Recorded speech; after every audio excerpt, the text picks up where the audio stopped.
So... I never really planned on telling anyone about this. But considering all we've been through, I suppose it's time I told you a little more about me. It's a long story, but would you hear me out? Of course. Absolutely. Glad to. Thanks. Sis was 9 years my senior. Beautiful, kind. To me, she was in every sense the ideal woman. Now, as I said earlier, we're a family of commoners through and through. But my father proved to be a very capable government official. And eventually, he was promoted to an important government position where he started to make a name for himself. Honesty and integrity are a core part of his work ethic. So, of course, he made his fair share of enemies. But after seeing success in a number of major projects, he gained a reputation both inside and outside the government. My mother died when I was still young, but Sis happened to live around here and ended up helping us in more ways than I can count. Since she was his niece, my father always made a fuss over her. And even though she didn't live in the same house, she was like a real sister to me, a real daughter to my father. I was always so proud of her. As a child, she was practically my idol. And as you'd expect, she had countless admirers among the men of the city. But for all her popularity, she was always level-headed and sensible. So I never felt I had anything to worry about. Until he appeared. He was one of my father's subordinates at City Hall. Though unlike him, he was a noble by birth. A man of high rank, too. The heir of a count. However, he had none of the arrogance or haughtiness one usually associates with the nobility. When I met him myself, he came across as an honest and loyal man. He met Sis when Dad introduced him to her one day. And eventually, the two of them fell in love and began a relationship, despite the difference in their social status. As a child, I was frustrated beyond words. But even I had to admit that the two of them made a good couple. And Sis seemed so happy when she was with him that I had no choice but to let it go and accept their relationship. Time went on and they became engaged, with Dad acting as the go-between. And that's when everything started to fall apart. His family couldn't have been more blatant in their attempts to undermine the relationship. Apparently, one of the four great houses, House Cayenne, proposed an arranged marriage on short notice. And the Count's family were up in arms at the thought he might choose to take a mere commoner as his wife. Since my father held an important post, they were limited in how shamelessly they could try to sabotage the marriage. But they began to harass and threaten her in secret every way they could think of. They made her life a living hell. Maybe she didn't want to cause trouble for the man she loved, or perhaps she did it out of consideration for my father. But all that time she chose to endure it alone.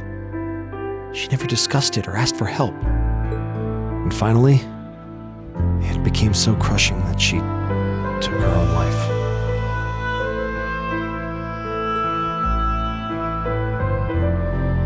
It was only afterward that my father and I learned what had really happened. It seems that at the very last, he had chosen to betray her love for him. But I told her, he said. I told her I'd treasure her as my mistress instead if she'd just accept that we couldn't be married. I just don't understand it. Why would she take her own life?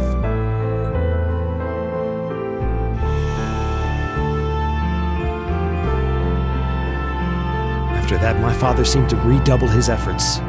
It was like watching a machine kick into high gear. With the help of his ally, Chancellor Osborne, he was able to wrest control of City Hall from the noble faction. Then, 4 years ago, he was appointed to his current position as governor of Heimdall. And that's how the Regnitz family came to be where it is. I don't even know what to say.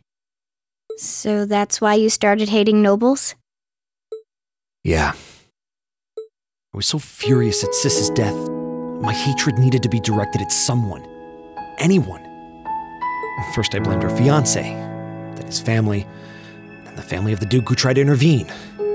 In the end, I just hated the nobility as a whole. The people, their culture, the entire idea of social classes.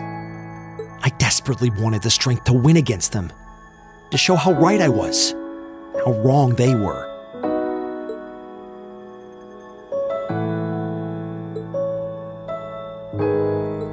But deep down, I knew the truth about my hate. I knew I was taking out my anger on people who didn't deserve it, people who had done nothing wrong. You did?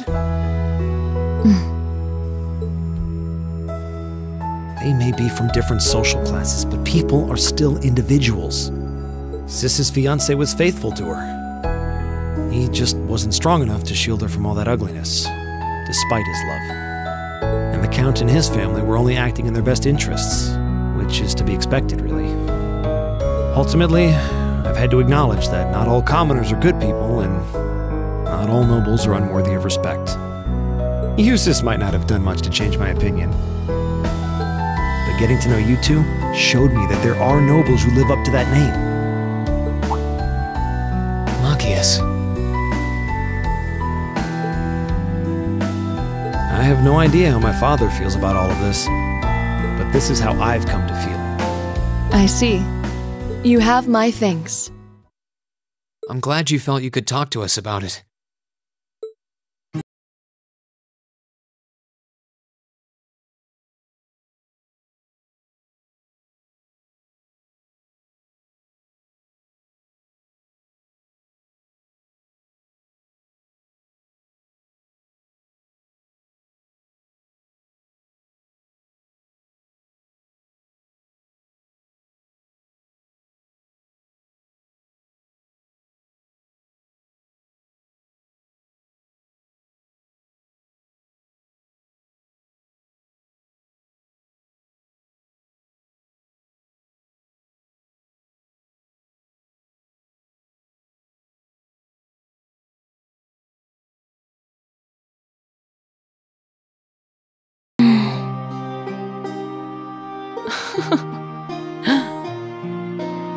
Well, that was a good coffee break, wouldn't you say?